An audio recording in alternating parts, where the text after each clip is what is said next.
Halo Sobat Traveler, ketemu lagi dengan channel Arifos. Stay tune di channel Arifos karena kita akan mengupas apa yang akan dilakukan setelah kita sampai di puncak Gunung Ijen. Jadi Sobat Traveler yang datang sendirian tanpa menggunakan guide setelah melakukan perjalanan sepanjang 3,4 kilo, tanjakan landai, tanjakan landai, tanjakan zigzag, sampai nantinya Sobat Traveler sudah mencapai kilometer 3,4, Sobat Traveler akan bertemu di titik pertama. Sobat Traveler bisa melihat Kawah Ijen. Terus mau ngapain dan harus bagaimana ketika sudah sampai di bibir Kawah Ijen?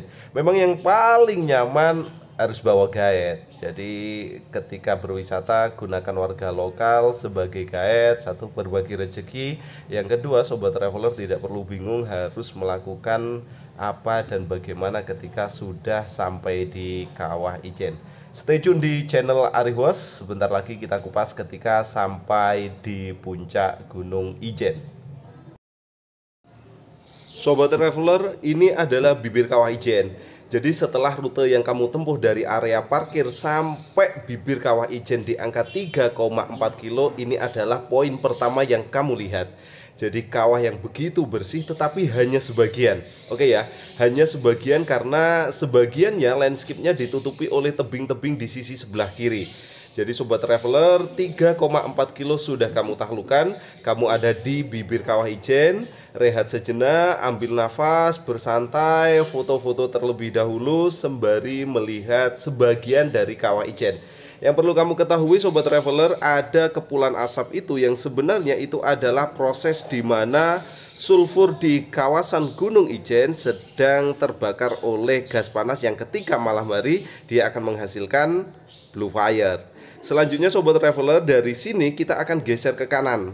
Oke ya, kita akan geser ke kanan, kita akan naik ke atas, melintasi beberapa kawasan kemiringan, hutan mati, agar nantinya kita pada posisi mampu menangkap landscape Ijen secara utuh.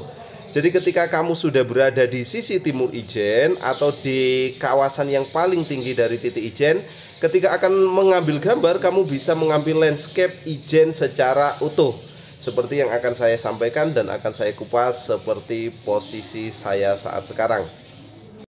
Ini adalah sisi paling timur dari kawasan Gunung Ijen.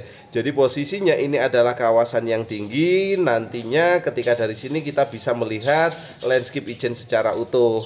Jadi kamu harus naik ke sini. Selanjutnya tidak hanya kawasan ini saja. Kondisinya memang sedikit agak berasap, tapi kamu harus lebih sabar dikit karena memang ini hanya kondisi angin.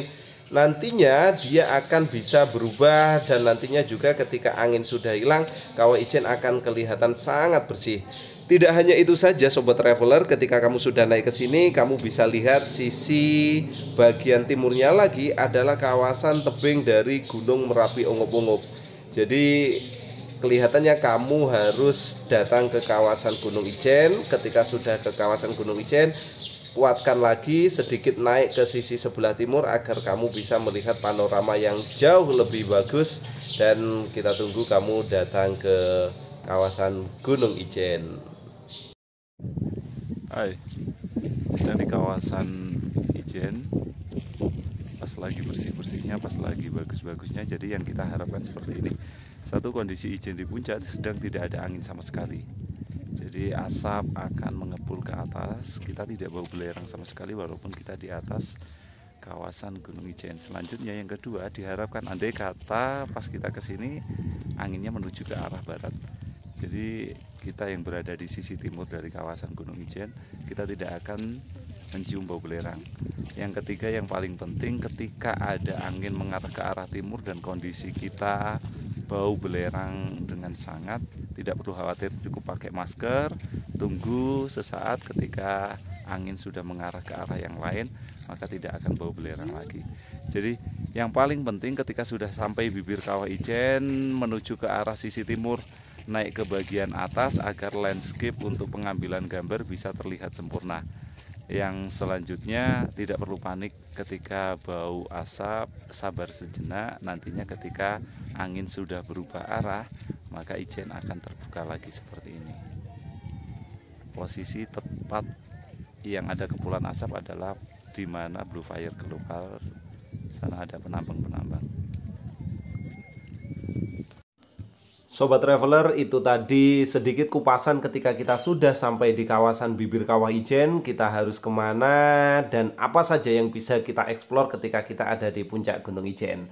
Semoga bermanfaat info yang kita berikan. Jangan lupa di subscribe, like, serta share kepada teman-teman agar nantinya semua orang yang datang ke kawasan Gunung Ijen serasa pulang ke rumah nenek sendiri.